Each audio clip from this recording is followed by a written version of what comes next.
Good morning everyone. जैसा कि हमने कल की क्लास में डिटरमाइनर से क्लास स्टार्ट की थी, हमने देखा था कि डिटरमाइनर्स क्या है और काइंड्स ऑफ डिटरमाइनर्स कितना होते हैं। और आज हम पढ़ेंगे आर्टिकल्स के बारे में। आर्टिकल्स क्या है, लेख क्या है।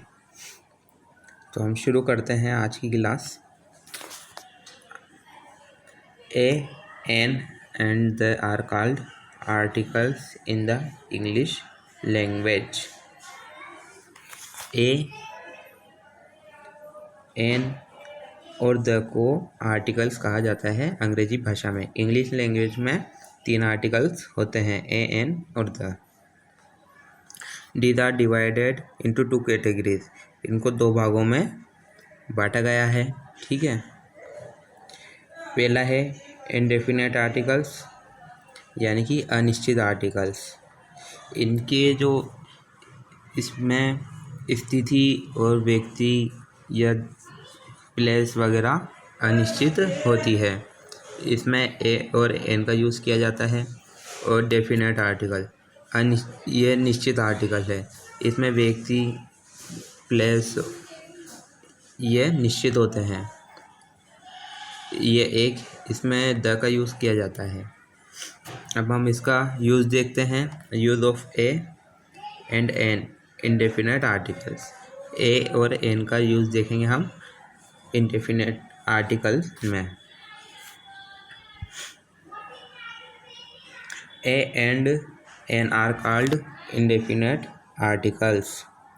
ए और एन को अनिश्चित आर्टिकल्स या लेख कहा जाता है।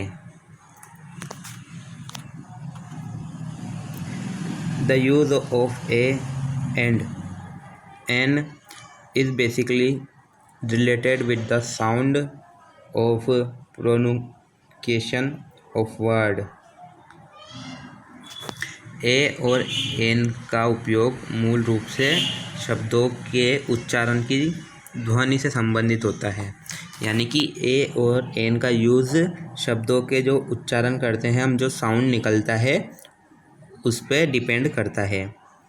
A is used before word which begin with consonant sound.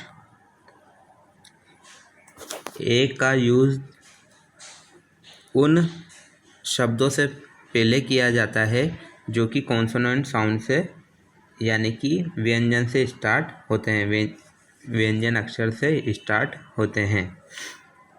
व्यंजन की ध्वनि से जो स्टार्ट हो रहा है वहाँ पर ए का यूज़ किया जाएगा।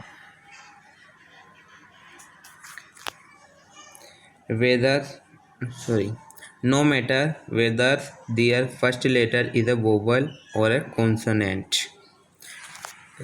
उससे कोई फ़र्क नहीं पड़ता कि जो वो शब्द है वो जो उसका जो फर्स्ट लेटर है वो वोवेल है या कॉन्सोनेंट है। इतना याद रखें आप, इसमें ये है कि ए का यूज कॉन्सोनेंट साउंड से जो अगर व्यंजन होगा तो वहाँ पर ए आएगा। उससे फ़र्क नहीं पड़ रहा है कि उसका फर्स्ट जो लेटर है वो वोवेल है या कॉन्सोनेंट है, वहाँ हम ध्वनि के आधार पर ए का यूज़ करेंगे। जैसे कि हम इसका एग्जाम्पल देखते हैं। ए मैन, एक व्यक्ति या एक आदमी,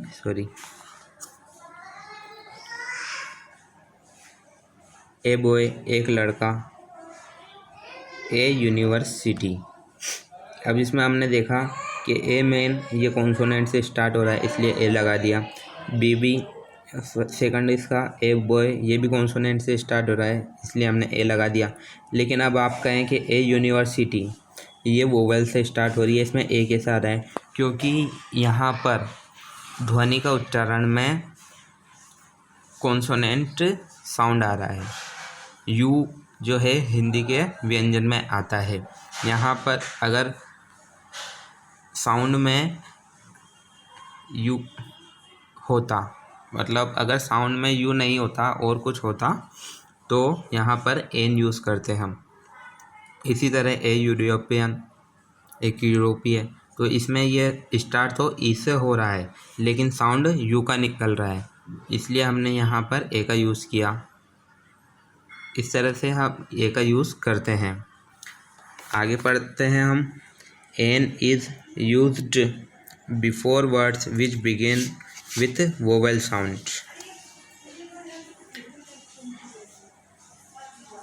एन का यूज़ हम उन शब्दों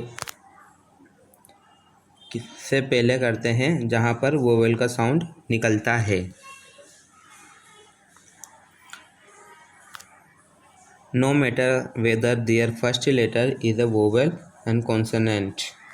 कोई फ़र्क नहीं पड़ता कि उसका वर्ड का जो फर्स्ट लेटर है वो वोवेल है या कॉन्सोनेंट है, हमें बस साउंड पे ध्यान देना है। एन एप्पल, अब ए वोवेल है इसलिए इसमें तो कोई दिक्कत नहीं, एन आ गया।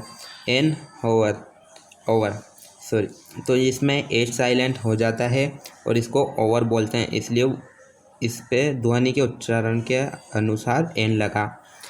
एन एम ए, अब एम ए में जब हम एम लिखते हैं तो पहले ए आता है, इसलिए ध्वनि के उच्चारण के अनुसार यहाँ पर एन लगा है।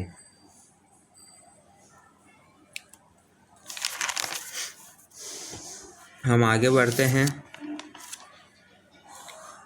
यहाँ पर नोट लगाकर एक बात लिखी हुई है कि a and an are weak from of one. A और एन एक के कमज़ोर रूप है, यानी कि एक वचन के या वन सिंगुलर की बात हो रही है। These are used before countable singular noun. इनका उपयोग गणनीय यानी कि जिसको गिना जा सकता है एक वचन संज्ञाओं से पहले किया जाता है। These are not used before uncountable and plurals noun. इसका यूज़ अगणनीय यानी कि जिसको गिना ना जाए और बहुवचन संज्ञाओं से पहले नहीं किया जाता। Material noun and abstract noun are considered uncountable noun. Material यानी कि पदार्थ या सामग्री से रिलेटेड जो नाउन होता है, और एब्स्ट्रैक्ट भौतिक या भाववाचक जो संज्ञा है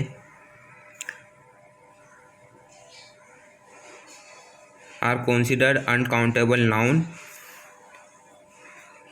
यानी कि बेशुमार संज्ञा मतलब माना जाता है इन दोनों को। जहाँ पर मटेरियल नाउन और एब्स्ट्रैक्ट नाउन आएंगे उसको अनकाउंटेबल नाउन माना जाएगा, यानी कि मटेरियल नाउन और एब्स्ट्रैक्ट नाउन के जो सेंटेंस होंगे उसको अनकाउंटेबल माना जाता है। एंड देयरफॉर, इसलिए a and an can not be used before then except for some specific situation.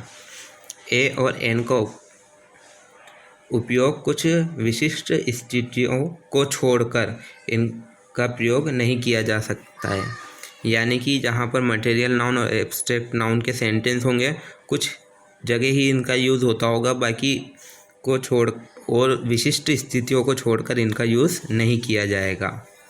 तो ये हमने देखा आज आर्टिकल्स के बारे में कि आज आर्टिकल्स टू टाइप्स के होते हैं, इंडेफिनेट आर्टिकल और डेफिनेट आर्टिकल्स। हमने यूज़ ए और एन का देखा कि जहाँ पे ए आएगा वहाँ पर हमें ओनली साउंड से को याद रखना है कि कॉन्सोनेंट साउंड आए। नो मैटर, हम उससे कोई मतलब नहीं है कि वोवेल और कॉन्सोनेंट वर्ड लिखे हुए हैं, उसके जो फर्स्ट लेटर है वो कॉन्सोनेंट है या वोवेल्स है। उसके बाद हमने एन का देखा कि हमें एन का जब यूज़ करना है, यूज़ करेंगे तो वहाँ पर ध्यान रखना है कि वोवेल साउंड आना चाहिए, उसका फर्स्ट लेटर वोवेल या कॉन्सोनेंट हो उससे कोई फ़र्क नहीं पड़ता है। तो इसके आगे हम नेक्स्ट क्लास में पढ़ेंगे।